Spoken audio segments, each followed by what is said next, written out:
Why don't we get started? Does everybody have their computer booted up or have their hard copies or whatever it is they're Getting there. going to use? Okay. If it's okay with council, I'd like to turn it over to Courtney. She was on the committee. Chief's here from our committee. David's here from our committee.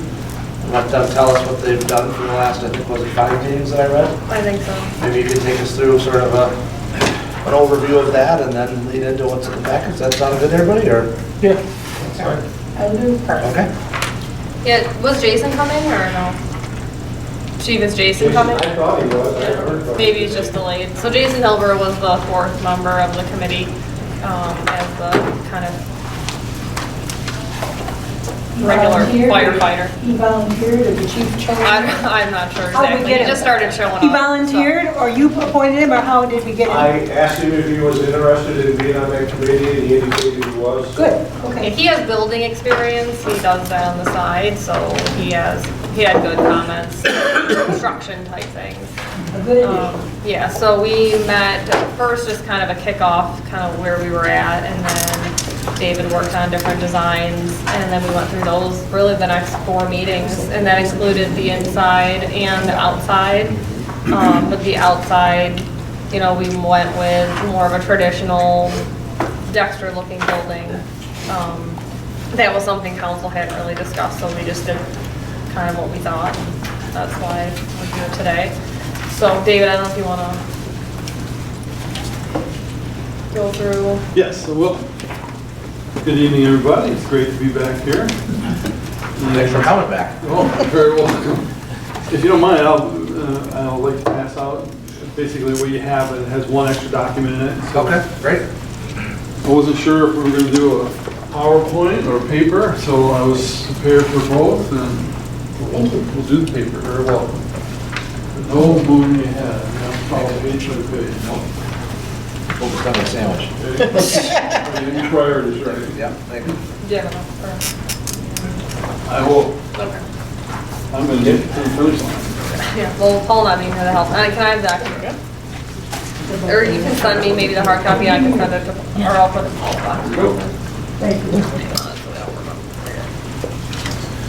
you. Okay, I'll just pick up where Courtney left off with a little bit of more elaboration. So the 5 meetings were user group meetings, and the focus really started off with our program confirmation. So we had a really good start. Obviously, we've been working on this for quite a while, and we used the plan as a way to go through the program confirmation, and you'll see if you did a comparison, there are some variations, and I'll cover the major ones as we look at the plan.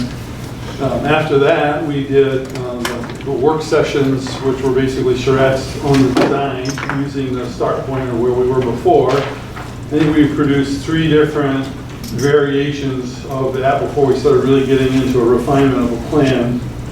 In the course of that, we also did an inspirational exploration of character of Dexter and other fire stations around the country in terms of stylistic things, which really included the basic elements of the fire station. And as Courtney said, we kind of landed on more of the traditional, which really represents kind of what we were trying to do with the Main Street theme of the city of Dexter. And then we started working on the imaging based on that character selection with your different ideas imaging-wise, and you see some in your package. We did have many other ideas, but those were the 2 different variants that we looked at, and then we did budgeting. I'll cover a couple of things that influenced some of the imaging, and then also then translated backwards into planning. As I talked about when we were in the work sessions, we were working at a pace that was maybe just a little bit of normal. It was fast. It was fast-paced. So we were doing planning and imaging and modeling and volume studies all at the same time. And at the end, we kind of married them back together where they were different. And some of that, to my point, bringing it up again, was the influence of the zoning ordinance, how it played into the material selection and the proportions and the use of it all the way around the building, not just on the facade, Main Street facade. And then budgeting, I mentioned we went through that a little bit too. So with that, just being kind of an introduction, the planning stemmed from site plan, placement of this building on the site. which we already had a jump start on. So when you look at the first site plan arrangement, it's very similar to what it was before. It did shift slightly. We were trying to balance the apron entry into the station from the rear, as well as the exit apron onto the main street, in a balanced kind of a way, but also to provide good circulation throughout the site where they might be predominantly parking, not just apparatus flow area. And you can see that we showed some geometrics of the apparatus off of Meadowview Drive into the station or off of Eaton Court. And for a comparison, we showed an automobile from the training parking area off to the left, how it could make the maneuver. So it's really saying it's only big enough for an automobile, not for apparatus. So generally the apparatus will come off of those two, Meadowview or Eaton Court, and primarily that parking lot is just pedestrian vehicles or pay-on call vehicles. Access into the site for the public remained as it was before through the shared access easement, and it would be kind of indicated to be the front, not necessarily blocked, but a reference of, hey, you really shouldn't go past here with the green grass pavers separating staff parking from public parking. And that concept basically was the same as it was when we looked at it before, and that's when we had the sheriff there too. A couple of improvements to the site, I think, where we added some command vehicle parking right off of the office area, right off of the bay, so they're quicker to their vehicles, and it's within the apparatus apron area. Again, we're trying to separate different vehicles and different circulation areas, so that was, I think, a bonus in the process. A couple of things we were able to really go down a little deeper on site study as compared to before. When we were just looking at maybe just some aerial view, this kind of step down to the site, looked at some grading. There's pretty good slope grade from the Ann Arbor Street all the way back to Eaton. I'm guessing it's about 7 feet, something like that. And I say 7 feet as a guess because I used what information we had topographically, and then just from going out there and kind of doing my eyeball test, I guessed it to be around 7 feet. Maybe it's 5, maybe it's 10. And the reason I did that, not just so I could say that, but we were wanting to place the building on a pad, so it was relatively at level area to Dexter Ann Arbor Road. We didn't want to necessarily have a slope out or slope down or up coming out of the station. We can't avoid a slope altogether, but if we could minimize it on the front, I think the station would be better served if we could do that, and that's the reason we looked at some grading. The other thing we looked at was some limited information for some geotechnical investigation that was done in 1997, again in 2005, so we have some idea based on this site, more so the neighboring site, what kind of soils we're dealing with. So that did impact when we're looking at costs, some of the preliminary foundation ideas that we're going to have to support the building. All in all, I think the site stayed the same with the location of those items I just mentioned. Now the next is the floor plan.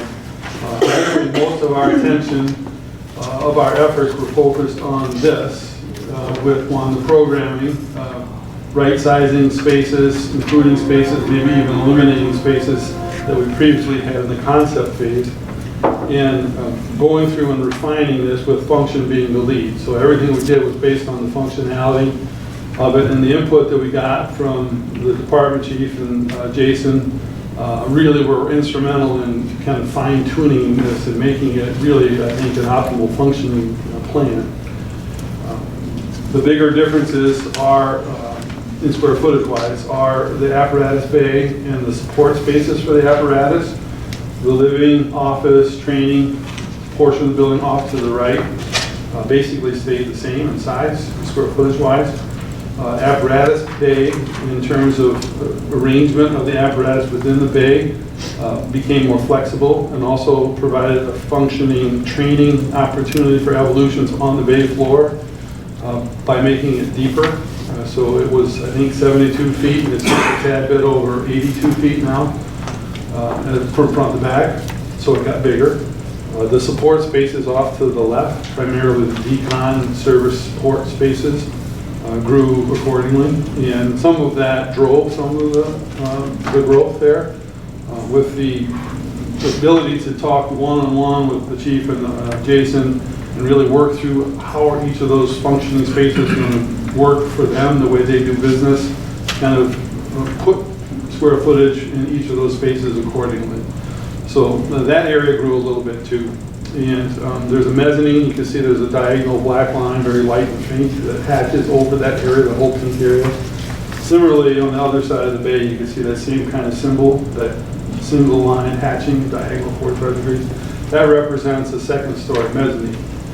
The two are different. The one to the left over the pink is primarily a training function, so they have different evolutions of training occurring over there, and I'll go into a little bit more. The one on the right is more of a storage space / infrastructure space. It's accessible from the bay, as well as the training mezzanine. I'm going to go back to that left side now. So you can see on the bottom left-hand corner is a stair, and that's access to the mezzanine. It could be done in several different ways. I'm going to just go back to the other side as a comparison. You can see there's a little stair, just a single run, very narrow, straight up into the mezzanine. It's purely just a communicating stair. Get up there and do what you need to do. On the other side now, I'm calling that a communicating stair to the mezzanine for training. And part of that, I'm going to go fast forward to one of our last work sessions when we're looking at the character and the ordinance influence over the building design. This is in 2 districts, professional business district, and that's a minor part of it, and then primarily it's in the Dexter Hanover Road overlay district, which has a lot of different criteria for design elements. A couple of them I'll just name is height to length ratio, so there's 2 to 1 to help establish a pedestrian feel to it. Is a summary actually, there's 4 to it from that. And then there's material choices. And then on the corner lot, which this happens to be, it requires that corner elements, facades create a distinct architectural character, something of significance, and then it talks about volume, creation of volume, and also talks about residential districts applying that overlay, that we would treat the building on all sides with that same level of quality, character, material choice. So when you look all around the building, there's some effects that are happening. And zeroing in on what I started this with is that stair. So that stair, not only did it just get from the first floor to the mezzanine, we use that kind of as a value approach. Since we already have to do it, let's use that as an iconic part of the architecture, make it a tower. So it complies now with the ordinance requirement to be distinctive, but it also functionally gets you to the second floor. And since we call that the training side, we use that as a way to call it a training tower. So there's going to be some elements of that, the width of it. I'm going to go back to if you just visually compare the stair sizes and the gap in between the 2 stair runs and the pink side. That's set up not just to get up and down, but it's also the distinctive architectural, but it's also a training element, so that's gurney size. So you can do gurney lifting through a stair for evacuation and safety and so forth. So there's multi-reasons for that being a little bit different, which drove the size there a little bit. Other aspects of training, I'll just cover a couple more. If we flip to the next page, and I'll come back to this floor plan. The next one is the mezzanine plan. Again, the pink represents that mezzanine training side. You can see we have the confined training pole in the middle, so you can drop down through there into the work area below. The work area below is open area. It was that way by design, so we could have this confined training tube to drop you down. And all along that line that separates the mezzanine from the bay are different openings and apertures for training scenarios to get indoor training during the winter through openings with ladder throws and that sort of thing. And also removable rails to simulate other things like balconies in an apartment or something like that. So there's a lot of flexibility and thought that went into that. It's not defined really well yet, but the concepts that we'd implement in the next phase of development are certainly laid out in this. So that kind of goes with the measurement. Going back to the previous plan, the floor plan, main floor. A couple things I'll also cover. In the bay, the main bay, the tan colored center there, we're showing the apparatus. And an introduction of something in the value engineering approach. There's two columns shown, kind of in the middle, 1/4 in from each side, roughly, in between the bays. You can see a circle on one side and it's a circle on top of the wall on the left side. The point of that was two things. One, to introduce another scenario for training, so we could have a standpipe riser there so they could do indoor training in the apparatus bay. Then also, infrastructure-wise, they could have a water line drop for truck fills and electrical and hose bib things for cleaning and so forth. But as a byproduct, or maybe even as a primary reason, introducing that gives us the ability to run a beam across the long side of that bay, which splits the span for the roof structure in half, which reduces the structural cost of doing that roof assembly, whether it be a low slope joist or a pitched roof truss. Either way, it saves money and it gives an opportunity for different kind of training inside the building, which we thought was a pretty good thing to at least be considering. Moving down to the front of the sheet across the apparatus bay on the bottom side, you can see there's some undulation in the bays. Outside wall, you can see little dots in walls, and there's one or two that look like Z's. That's just an offset in the wall. And that references back to the character of the building, also to the ordinance where I mentioned the ratio of 2 to 1, where we have to show distinct, kind of, I'll call it sections of the building. That was a way for us to help break up the facade a little bit and add some prominence to the architecture, which is really informed by the requirements within the zoning ordinance. So I think I covered, in general, the big part of the apparatus bay and the support side. Moving into the office, living area, training area, public side, I guess, of the fire station, as I mentioned, the square footage is about the same as it was previous. It's rearranged, and some conceptual changes have occurred. This plan obviously doesn't include the sheriff, although this could be modified slightly and include the sheriff's substation, which I'll show you in a few more pages down the road here. Primarily separates, as it did before, the front as the office administration area, immediately adjacent to the lobby if there's service needed or public interaction needed. And then there's the training area, which is adjacent to the lobby. So there's a little pre-function space, or at least a combination of pre-function in the lobby. If you have visiting, not just fire station staff, visiting which could be separated from the rest of the station. That is part of how we laid that out, so you could really separate functions and activities without giving access throughout the station. Moving towards the center there, the living areas, that shifted in location from where it was before. The key thing that we kind of worked through was what kind of living quarter, quality of life accommodations we were going to provide. There's a host of different ideas on how to do that, all being the same. You give a good place for someone to rest and be prepared for their duties. And the dorm rooms are independent versus one room and bunks. We did study the idea of a Jack and Jill restroom in between them, so they'd have a private restroom shower room between two rooms. In the end, we opted to look at that as a way maybe to reduce cost, to pull that restroom facility out of the bunk room area and combine it with the major locker slash restroom slash shower room area. Keeping an eye on travel distance from the bunk room, really any space where firefighters would congregate into the apparatus, using 50 feet as our key. You can see the furthest one is 50 feet, and that's from the training room. All the bunk rooms are within that, as well as the fitness room. That's indicated by that red dash line. The dorm rooms themselves moved from where they were. They were basically at the fitness center area where that is top right, moved over to where they are now. A couple of things kind of made that a reason or the right thing to do it in planning. One of the big picture things, I think, I'm going way backwards now.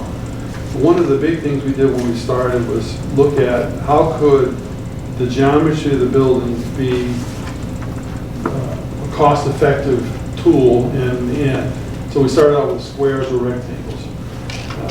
And part of that was straightening out the back wall, and that came to mind because of the fitness room area. And we really did that all the way around, even in the front, until we got to that ordinance thing with the ratio 2:1 and separating it. So we had to do a little bit of that on the front, we felt. But the driver of straightening out that back wall was create a square geometry to reduce inside-outside corner costs. So that was one of the reasons that the fitness center, the big block area, got moved to that area. Day room, kitchen area, basically same location, very different orientation though. Size, shapes, kind of the same. We just flip things around, looking at the in and out of the firemen in terms of how they would operate their day. And that seemed to make more sense, flipping the kitchen to the opposite side. And then the office area, moving all the way down to the bottom of the page, primarily the same spaces, just rearranged with a little bit more refinement in terms of how people would move around, how they would access support space, how they would access files, and how they would interact with each other and administrative staff. A couple other things I'll point out. I'll come back to that plan if I need to. That really is the overall plan for the first floor. The mezzanine we covered, I think enough just to glance at the next sheet. It's two areas primarily.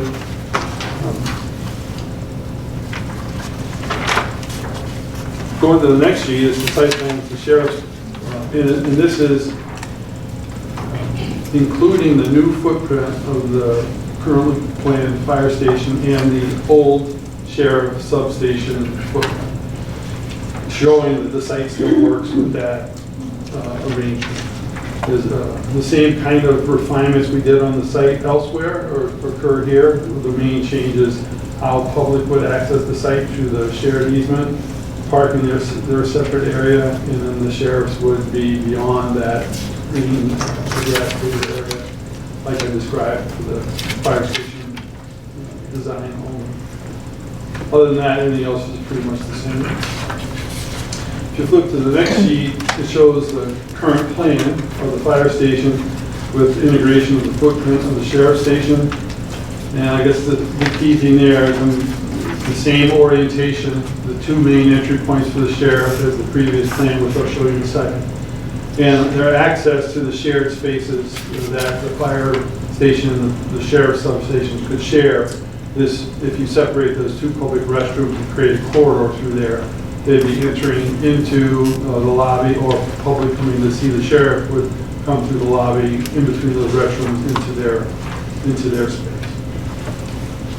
So if you flip to the next sheet, you can see the sheriff's substation design and their main corridor, which is where I'm saying that would continue into the lobby of the fire station in between those two restrooms. And this is a plan that we have reviewed with them before in work session format. And I guess we got confirmation through Courtney that they're still good with this or space allocation. Is that fair to say from your email? Yeah, Lisa and the undersheriff confirmed that. Pardon? Yeah, Lisa and then the undersheriff. Well, there's, if this development goes to the next phase of development, obviously there's going to be tweaks to that too.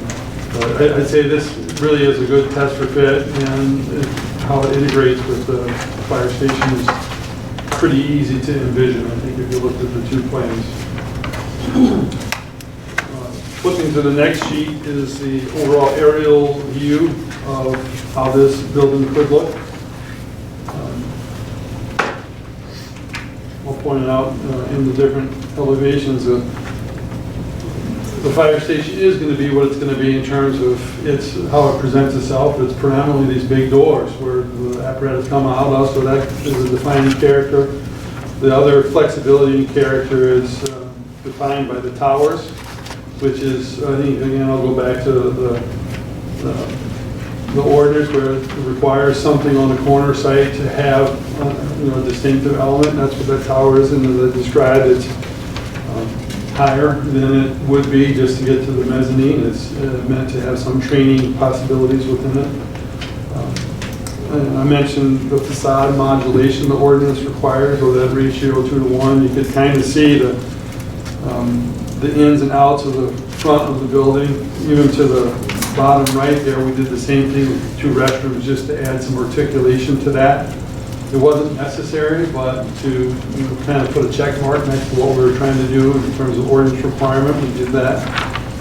When you look at the next sheet, more of the elevation front view, you can kind of see what I mean, where we're really trying to look at how do we segment this building across the front with articulation of structural elements, with the piers in between the doors, and how that really has some real definition of the change of materials, cast stone and masonry, and the 2 tower elements. Not only does the ordinance require a corner have some distinctive feature, but the entry to a building be clear and distinct and have some, I think it's called prominent feature. And they use a description of things like benches, seating area, flagpoles. We accommodated that with the flagpole, but also with the clock feature, something to say this is different than the tower. So it's clearly, it's not a tower as a training thing. It's more meant to be symbolic of the main entryway, towerway. The materials used are what you might find in traditional downtown area: clay, masonry, brick, some stone, water table, and some accent bands, separating it from the windows or the brick above, so it acts as a sill also. And some pointing around the openings there, very limited, but just enough to give it a little bit of a flair and define that little piece that bump out, which is the office area, something different.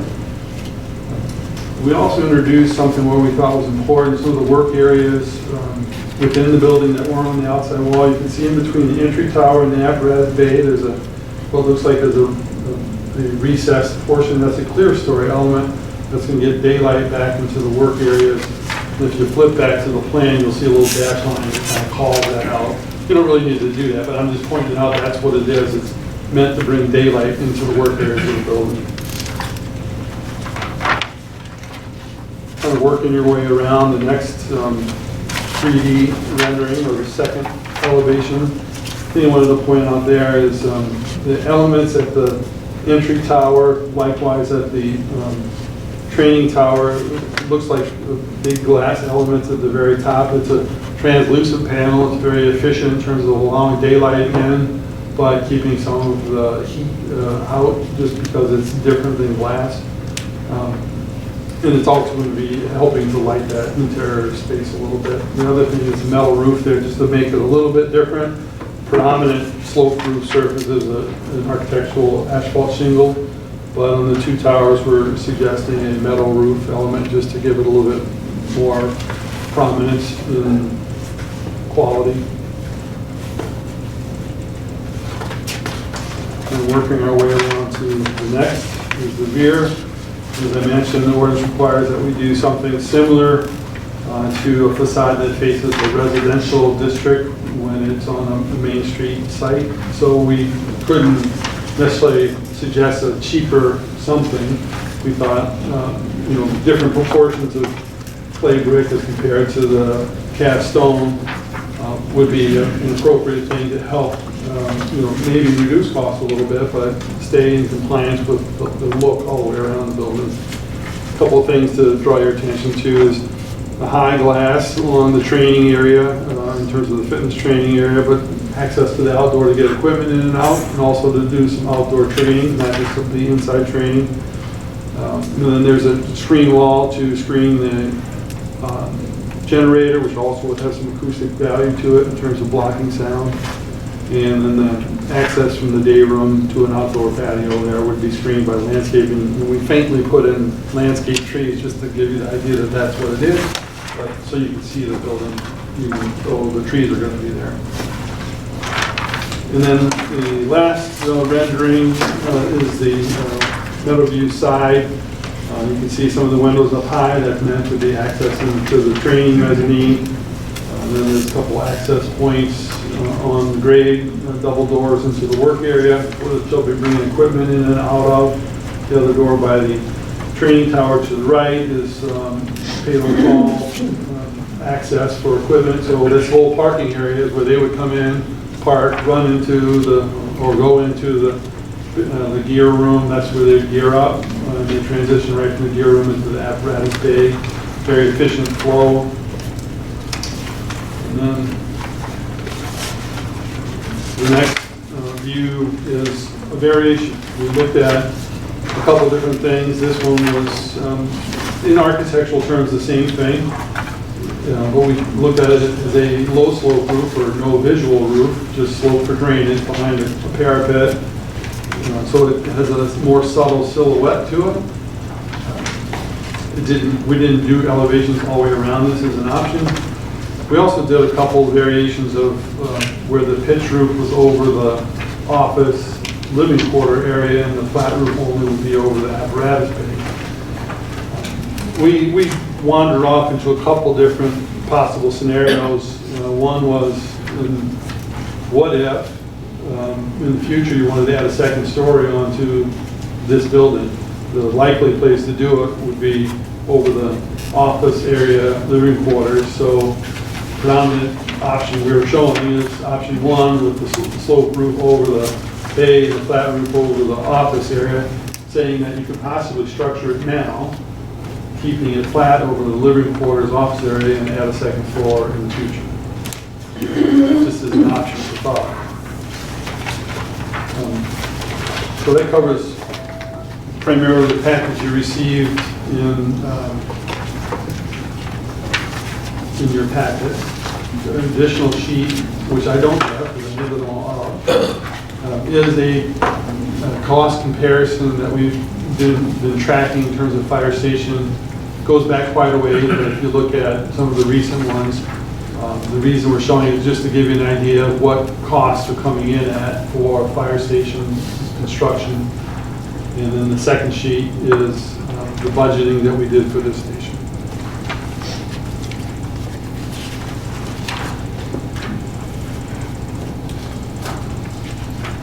Questions? I have a couple. Oh, go ahead, Scott. One jumped right out, and you brought it up earlier, David, the grading issue. Your perspectives show fairly level site. How do you address that, the traffic movement on the back of it? Is that a sloped apron that's dropping off on the back of the property? It is a sloped apron. The access drive off of Eaton, if you pull into that little curb cut right now, it actually slopes down into the site. So it's going the wrong way right now. Right when you get into the property, it grades up pretty quickly. I think we have 75 feet from there to the apron, so it would be like a foot and 12 in that range, something like that. It's not great, but it's much better than having the slope out front. And there's a lot more work to do in that regard than I've been able to do based on the information I have. And just to answer the rendering thing, it is so hard to render a site in sloped topography, so we didn't do that at all. It was more... No, and I wasn't being critical of it. I was just curious what your thoughts were. Yeah, we actually talked about that with the fire chief and Jason when we were in kind of the last stages about, there's going to be something we have to weigh, balance, and make a decision on. The approach was to try to make it flat leaving the station. Okay, thanks.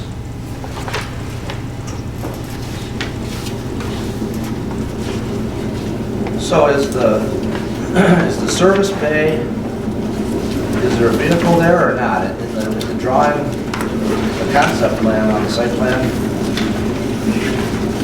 it looks like there's a vehicle there. There would be, yes. So when we do a run, Chief, correct me if I'm wrong or come on up and help me. Don't we send a squad and then one bigger thing? Yeah, certainly the vehicles that are depicted here are not exactly where they're going to sit in the building. Most likely the squad is going to sit to the far right or closest to the washroom, and then the engine and 2 tankers, and then that last bay, the service bay, is where ultimately the tower would go when we get that. And then everything on the back side is the support vehicles that we have, the extra utility, the gator, the Hart truck that you've got an agreement with the store. There's Squad 5-3 will be in there until we get it moved out to the Webster station that it's on. The smoke trailer or the house trailer, fire prevention trailer would end up being in this building as well. So this is just depicting vehicles. It's not necessarily exactly where they're going to sit. No leaf machine or anything? No, well, hopefully you put it in 8140. Well, no, I think if we go public with one though, if we actually, my real question was, are we gonna be deploying out the back and the front on a run? And that seems like it would, your comment about the, well, yes, but not initially, right? Initially, the first truck's coming out, we'll put out the front. And then if the support vehicles, guys come in later and pick up other vehicles, they most likely would go out the back. The vehicles that run first out, I need to get out quickly out the front of the building, so. David, I didn't follow the whole, how the sheriff blends into this on the, with the bathrooms very well. It looks to me like the bathrooms go away. Sorry about that explanation. One of the bathroom goes away and the other becomes a hallway, basically. But the bathrooms don't show up in the, They're not meant to show up with the sheriff. So imagine they're not in the sheriff plan, they're remaining in the fire plan, and then the sheriff never happens. So the lower one in the fire plan would shift down and fill that blue hatched area, creating a corridor between the two of them. Does that make sense now? no, it looks like the sheriff's spot is taking up the, Don't get hung up on the sheriff plan. It's the old sheriff plan. So here's oh. this bathroom. So this sheet, don't pay attention to this sheet? Don't get hung up on it. You can pay attention to it, that all of the elements are still there. But this bathroom here, that's one moves down to there. Now there's a corridor going through here. So when you look at the sheriff's plan, you can see that corridor butting into nothing. That corridor would be the thing going through those bathrooms. Okay, so you just didn't draw that the way it, okay. I only got the feedback from the sheriff kind of last week, so. Yeah, we were peddling this last week. Yeah. If I may, is that something that we can do right off the bat in case the sheriff's an add-on later? Absolutely. Yep.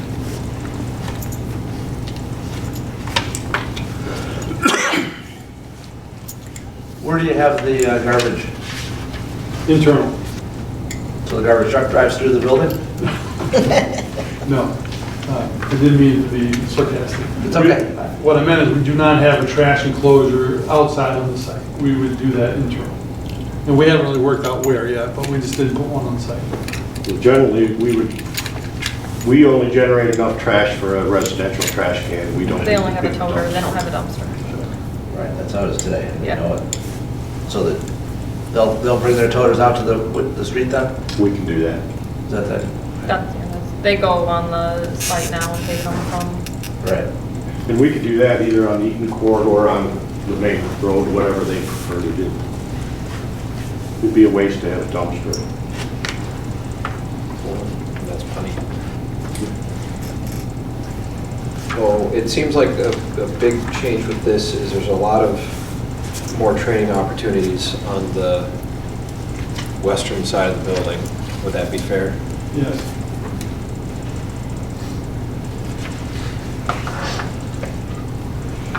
So the square footage went up?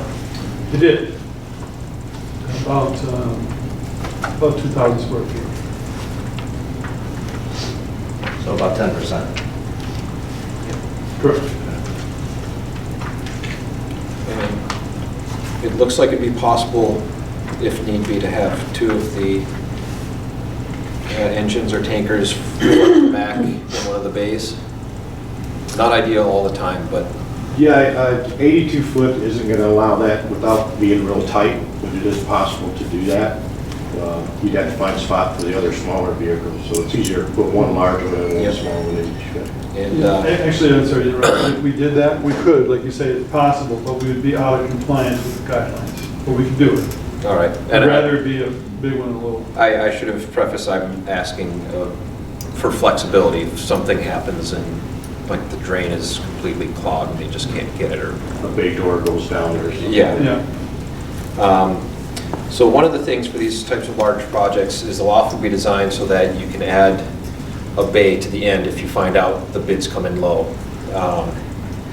My understanding, the reason why it's structured this way with the kind of the support side on the end of the building as opposed to next to the living areas in between. So we could do that type of thing where bidded 4 bays and maybe a 5th extra bay if it comes in, is that because of the nature of our fire department with the hybrid, which we're likely to have for many, many years, is you want to have that service thing to the outside of the building, so when they come in their personal vehicles, they're able to get their PPE immediately without running through the building. Is that in the ballpark? That's part of it. The other was the contamination on the econ side. I think we want to be as far away from the clean side of the building as possible.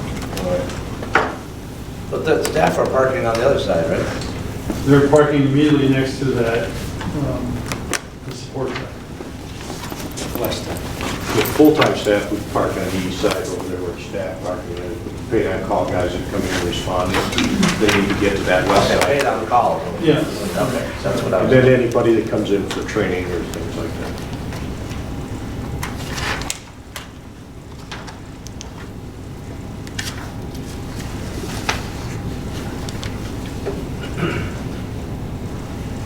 Do we have to add anything or modify the stormwater system as a result of all this pavement building? I'll say without real definition, no. We have to accommodate what we're producing here into existing infrastructure.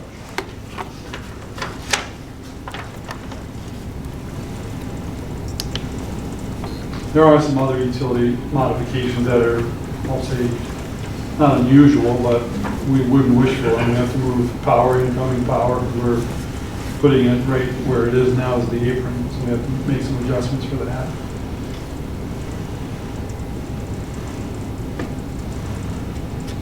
So what's the distance from the center of the driveway to the intersection? To the center of the intersection, thereabouts. From the- Oh, okay, I know what you mean, from Meadowview, Yeah. I can give you a pretty good guesstimate.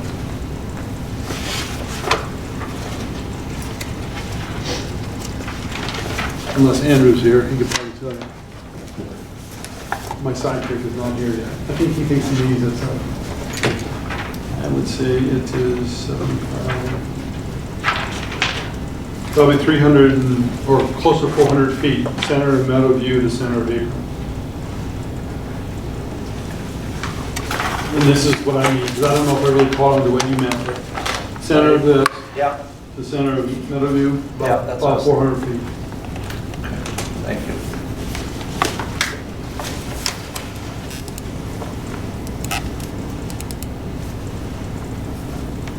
Maybe a tad more. Well, I was gonna say, is it really, because you got 66 feet of parking lot, right? And it looks like if you double and triple, it looks like it's about, I guess it was about half of what you said. I would disagree. Okay. I'm using my pencil as a scale, and I'm using that 75-foot mark for the property line of the building, turning it 90 degrees plus almost 3. I have a different scale drawing than you do. Yeah, I was just using the width of the parking lot that's on the left side of the building Gotcha. as a 66-foot, am I doing the math right there? 30 feet of it in a pile? Yeah. So Yes, you 66 are. It looks like if you took that and went, it'd be like 3 times from the center to the, I did my math wrong. You're right there. So it's about half that, yes. Because I use 75 differently. I use 75 like 150. Apologize. that's okay, all right, so it's more like 200, that's okay. Yeah. Okay. Yep.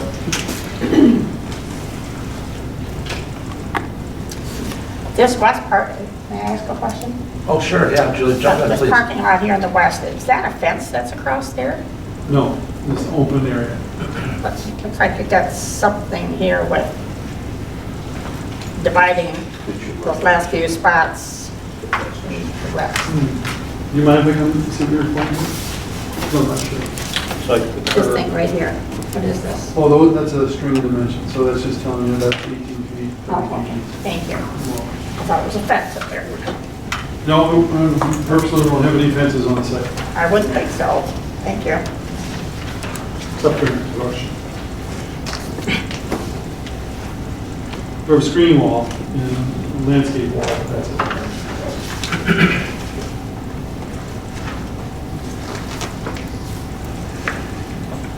So would it be accurate to say, aside from the exterior architecture, which is in a manner that complies with our own zoning ordinance, the building is generally kind of like middling in the finish? It's not the high end with terrazzo floors or fancy pants stuff. It doesn't have CMU for the interior walls except for required for fire and electrical stuff. That's a fair assessment. If I use good, better, best, it's good, better. Yep. And on the outside, it's elevated. The image on the outside based on the ordinance is going to present something different on the inside. It's going to look more high-end on the outside than it is on the inside. All right. And so There is no that's, terrazzo. which is a shame. I love that product. But Yes. and so that's how we were able to get these elevations to be right in line with the newer construction, and actually very competitive with the per square foot costs. Yes. Yeah, we did a number of value planning things along the way, knowing that cost is always an issue, that we try to make it not ultra conservative in the pricing either. We did it as though if we were bidding this job, we'd be second, maybe third. We don't want to be the low bidder, but we don't want to be the high guy either. So this is a reasonable expectation on the bid day, what you would get.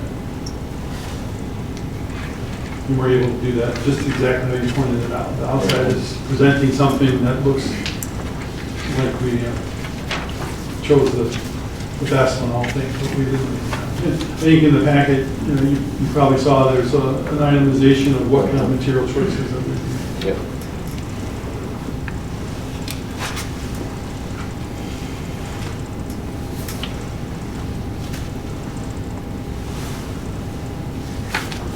On the Michigan Fire Station summary list that you added in, what's the Dexter Fire Station? It's old data from when I might have done this a year ago. Okay, all right, so, gotcha. There might be 2 or 3 of them that are infill yet to be determined. I'd love to update that though. If I may, on that chart, I just saw it tonight too, David, the 3 stations that were numbered stations, I think there was a number 43 and another number 2 or something. Those were substations, not headquarter stations, correct? Yep. So those are down in that $2-3 million range or somewhere lower.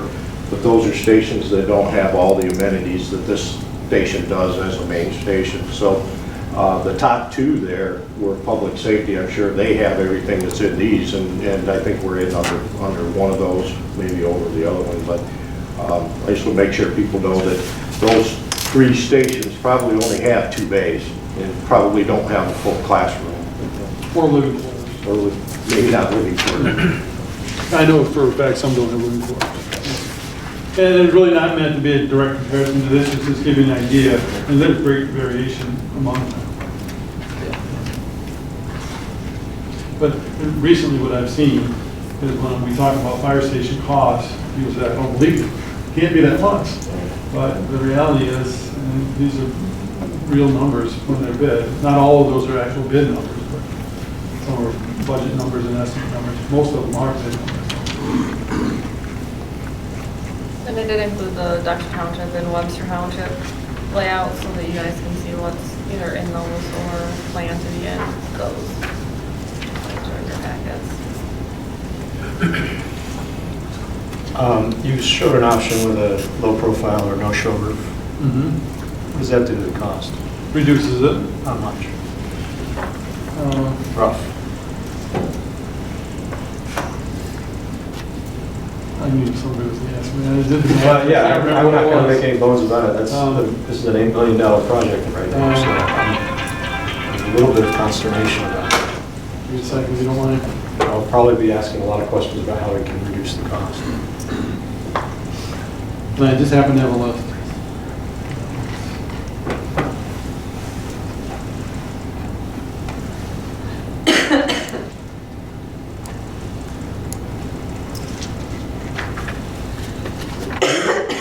Scott, what was your question again? I didn't catch it off. David showed an option in the renderings of a no-show roof. If you look at one of the front elevations, there's an option for no-show roof. My question was, how much does that reduce the cost from what's in here? This is This $7.4 million price tag is for the big roof. I want to know how much the no-show roof option reduces that. About 70,000. 70,000. Okay.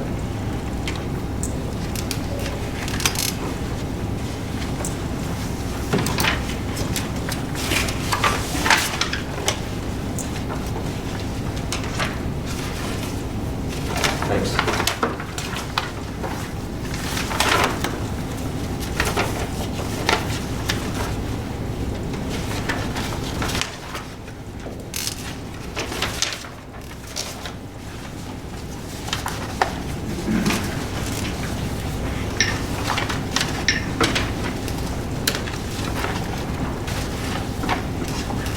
So what unit cost did you use, or how did you get into some of these other numbers then? We didn't use purely a unit number, Okay. but if I had to break it down for you, the two major components are the ground level construction and the mezzanine. It's roughly $300 a foot for ground floor and $150 for mezzanine. That's not including site costs, obviously. It's separating the building from site. And there's a variation from that too. The training mezzanine size compared to the infrastructure side is slightly more. The part of the building on the ground, the office living area, as compared to the open apparatus is slightly more. So it's a balance between those two major components, and then there's subdivisions within each of those. Okay, so on the budget worksheet, the building envelope and superstructure, that includes the exterior, Yeah, all the outside stuff? yep. Okay. And building infrastructure includes?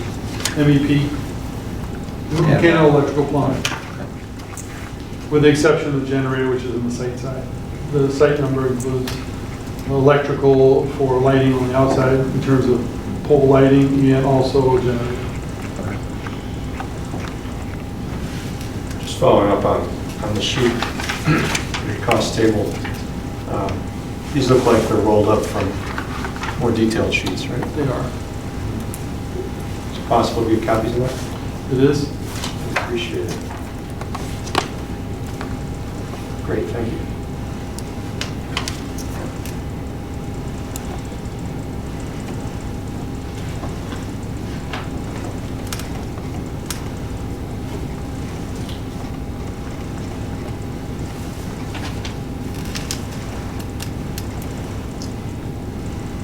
Does staff have any questions?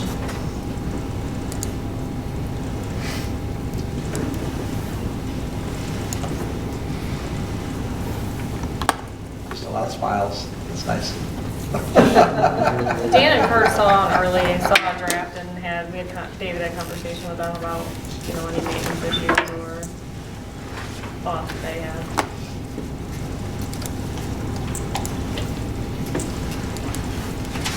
So response wouldn't leave to Eden Court, or would it? Would Everything go went out out Eaton front? Court. Yeah, to Eden Court, or to Mountain View? Not the primary response out on the initial call. Other guys coming in later, picking up extra equipment or additional equipment, could go out that way. Okay. But because they're second due out, they can, I know the concern was noise, but because they're second due out, they wouldn't have to turn on lights and sirens until they got out on Ann Arbor Street. Thank you.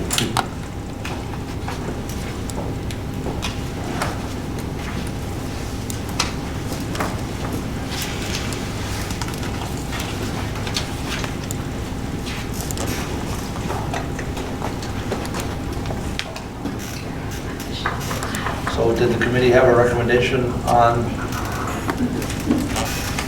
did you get done with everything you wanted to get done with? Or, I didn't bring what we charged you with. I think we went down the list, Zach, unless we're missing anything. Was that on the committee? No, but Zach was the one that drafted what the committee was supposed to do. Oh, okay. Yeah, that's my fault.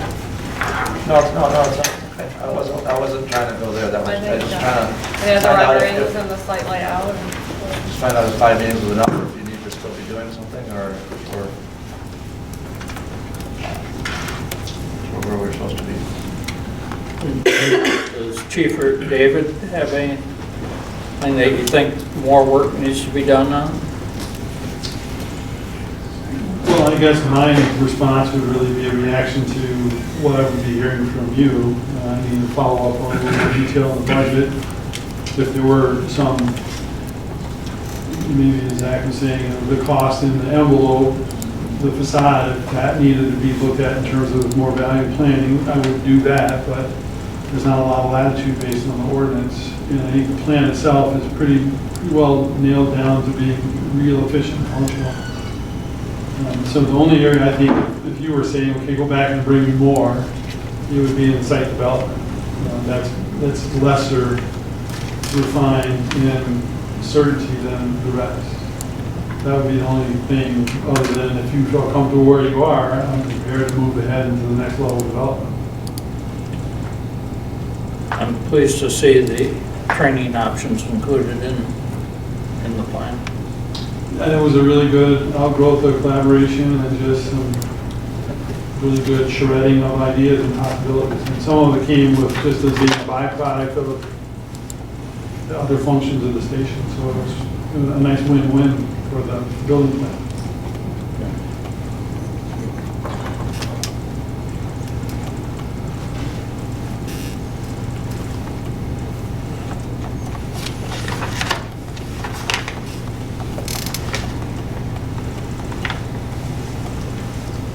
So Chief, as you look at this compared to what's going on in Webster and the fact that the runs continue to grow in the townships, does it seem imbalanced? Not really. Again, as I've talked before, there are almost an equal number of runs in the townships as there are in the city. I think you have to look at the density of those runs in the city. In the city, that same number of runs is occurring within a 2.5 square mile area. So that's where the bulk of our resources are used majority of the time. But again, having the main station down here where we have to deal with those functions, having it close to our employee base means that we have to have the additional equipment here and be able to do the things that we need to do as far as taking care of our equipment. I don't think it's out of line at all where we need to be. I will say what's nice about this station is, and I rarely make a statement this strong, but we talked about a 40, 50-year, 60-year station. I think this building does it for you. There's two ways fire stations grow. They either add people or they add new missions. And by adding a new mission, I would say a dive team or a hazmat team or something like that. I don't see Dexter doing that, so I don't see that you're ever going to need more bays. What Dexter is going to need here in all three stations is room for more people. Eventually, you'll add on people, and I think the station does it by having more bunk rooms in there. So I think the station sets you up for success in the long future, not the short future. And it's most likely right sized. I'll stand on that it's right sized right now.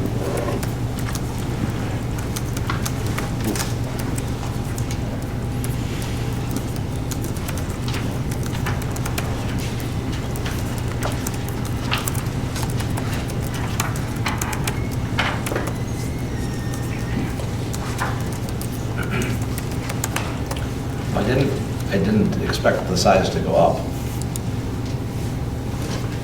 Did anybody? Didn't know. So they sat down.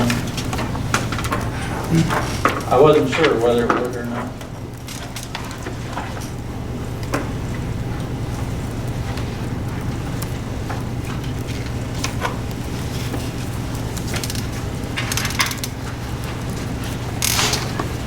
Do we have a discussion on next steps, or are we pretty well done for now? What are we doing? What is the next step? I don't know. That's why I asked the question. We had time without asking it. Yeah. Well,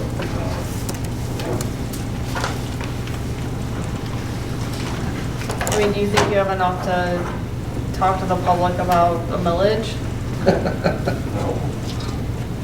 I don't either. I think it's a ridiculous amount of money to pay for a fire station, but Yeah. this isn't my project, it's board reviews, so.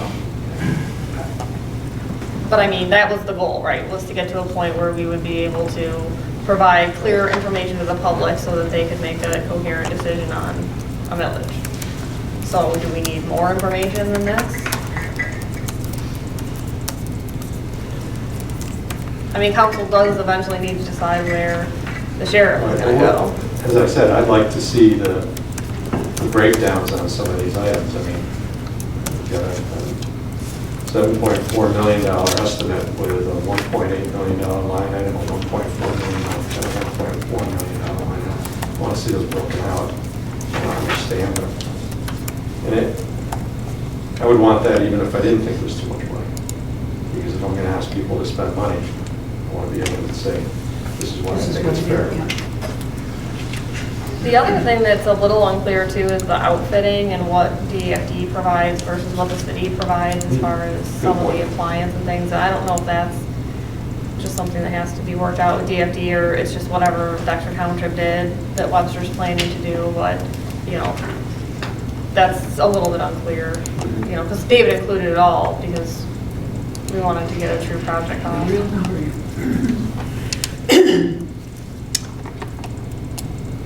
I think it would be great if this was the department for all three communities and that everybody was paying it together, then I think that it would be fine. But to be a third of the runs and over double the cost just seems unfair to 4,500 people, including myself. Yeah, not even the third anymore.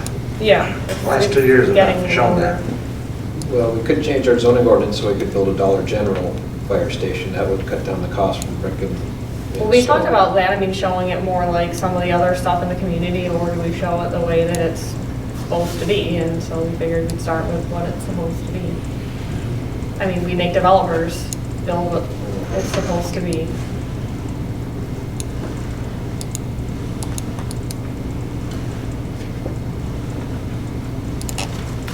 I appreciate the work that's gone into it. I think personally, I want to think things through. I would like to see the breakdown of costs. That's a good suggestion, Scott. It's a very nice-looking fire station. I don't. Are we going to ask for that, the breakdown Yeah, cost? he's gonna provide it. He's got it. So maybe a follow-up question to that. So the breakdown is breakdown enough for me to understand if I'm going in the right area. Mhm. I'm wondering if it will be enough for you to do what you want to determine. That's really good. So our It probably won't be enough when you see it, is my guess. No. I can't say until I see it. Well, my point is, do I do something more to it, or do I just send you what I have, and then you can tell me? I think probably the easiest, from my perspective, if I may, it's the easiest just to send us what you have. That's almost zero effort, right? It's an email. Pretty close to zero. Okay. I mean, yeah, and then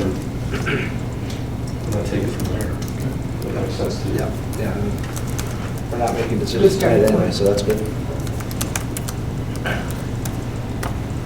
Just to put it in some magnitude, I think those 4 lines are from about 30. So there'll be 30 lines, roughly 30 lines of other. That's good. Yeah, I think that's a good breakdown. What happens if we, excuse me, what happens if you don't have the drive off of Meadowview?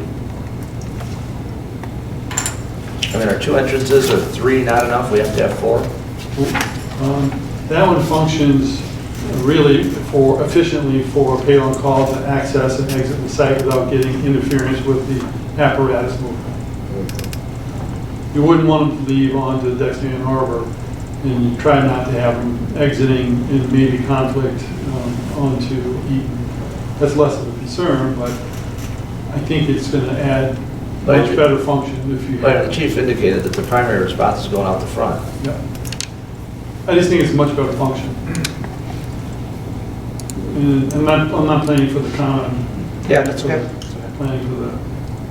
Would there be like a traffic signal at this point? Or we're going to depend on people hearing the noise and stopping? I can tell you what we thought. I can tell you what we thought. We What'd you were think? not planning for a traffic signal. Okay. Well, where I was going to say, do we have enough expense to do that? It's not included, and it's generally around $75,000. Okay. It'd be pretty close to one.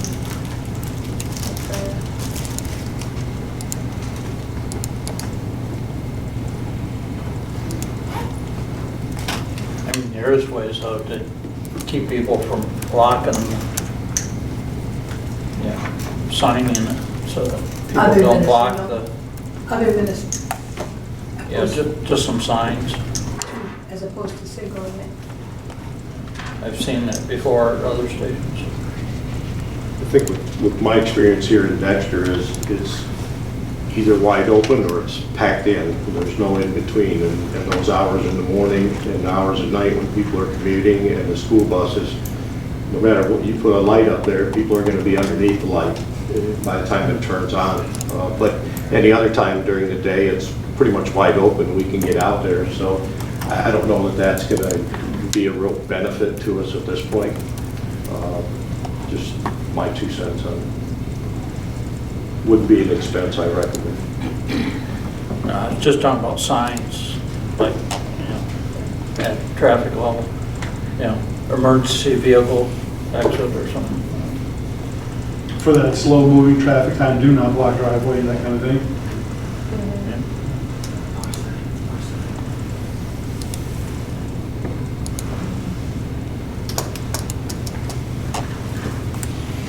Is the west side of the building flush with the parking lot up to the doors? Or is that sidewalk curved. actually right? It's a curve. Yes, the Step up. curve is with the wheel stop for the cars. Okay.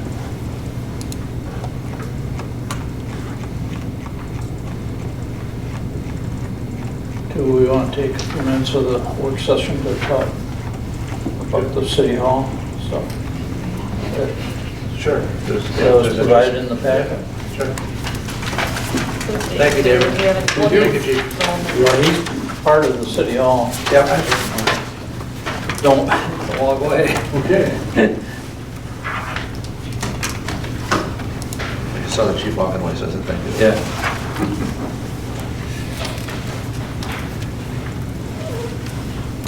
In there was a couple of concepts, quick concepts for the Monument Park. Yes. And then we also had some build-out pricing for the river.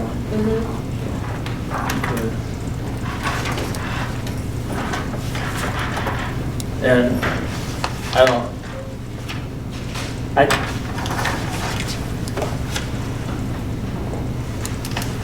I know with the question that got asked of you was whether, you know, doing a building there in Monument Park would be more expensive than renovating 8140. To me, it was a question, that question didn't need to be asked. You know, it was, you know, building a new building is going to cost more than a renovation. What I was more interested in was how much more is a new building going to cost versus the renovation.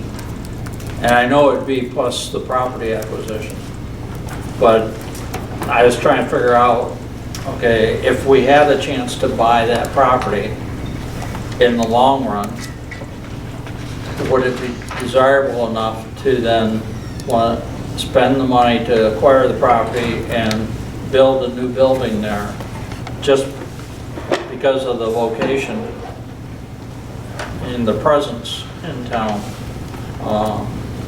versus renovating 140. You know, it's just something that, you know, I was curious about because, you know, we talked about planning ahead. You know, we know it's not going to be available for 3 years. So, you know, this is planning out. And it's kind of a situation where that may be our only opportunity to ever acquire that property and build a building to give some presence at that location. So that's where I was looking at, trying to figure out, you know,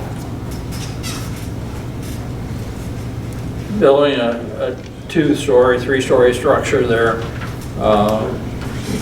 you know, at the end of Monument Park, whether that would, you know, I didn't know, you know, whether, like, say, if you do 3 stories versus 2-story, are you saving some money because your footprint is, you know, we're kind of tight on the footprint. there. So that's kind of where my thoughts and, you know, things were coming from. And I did not have David take it to anywhere near that level of detail because my understanding was, does it cost more or less than renovating 8140? And he answered that, but any more than that's going to take actual work. Right. And we're not going to get into the situation like we were last year where he was doing stuff and, We didn't pay. But, well, not that we didn't pay or that we paid, you know, we didn't know how much it was going to cost and we paid at the end, so. but this is just in general terms, you know, as to, you know, do you save considerable amount of money, you know, if you go up versus? I could attempt to give you some framework of an answer Yeah. to that. So, in thinking about the conversation I heard you guys have last time I was here, I created something which I haven't shared yet with Courtney that I said maybe I would. It's more of a questionnaire of things that I will send. But I did think about that a little bit, and that's, of all other things I've ever heard, is the most comparable. So my estimation on the increase in cost versus that one is probably more relative than any of the other sites I've heard. And I would estimate, based on what I know about 8140, and the scheme that we did, I think it was B1 or B3, I can't remember the number now, which required some pretty sophisticated expansion to it. It wasn't an easy, just clean it up and move into it. There was some addition to it. So that had a number relative to that kind of complicated construction. And it was 2.9, and I don't remember what season of construction that was, whether it was last spring or this fall. But I would estimate a new building, 2 stories, as comparison would be about 20% more, 15 to 20% more. If you go up higher, reducing the footprint, it's probably going to be even more than that. To go up will be more than that. It'll get more costly. Because you'll get less functional usable space, and you'll have to have an additional cost for the vertical rise plus 2 stairs, and we'll lose footplate efficiency. I would say 2 stories works. My test for fit said 2 stories would work. This is not how much parking you'd be comfortable with. If that gives you some sense, 15 to 20%. Thank you.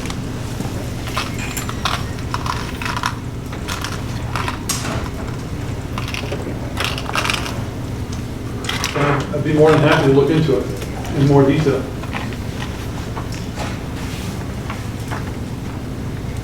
We'll get the fire straightened out first.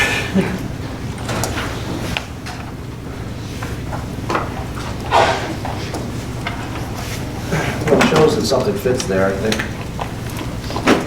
Obviously, we have a little bit of a different configuration of Central Street on the one side of it, but might make things a little bit different than it's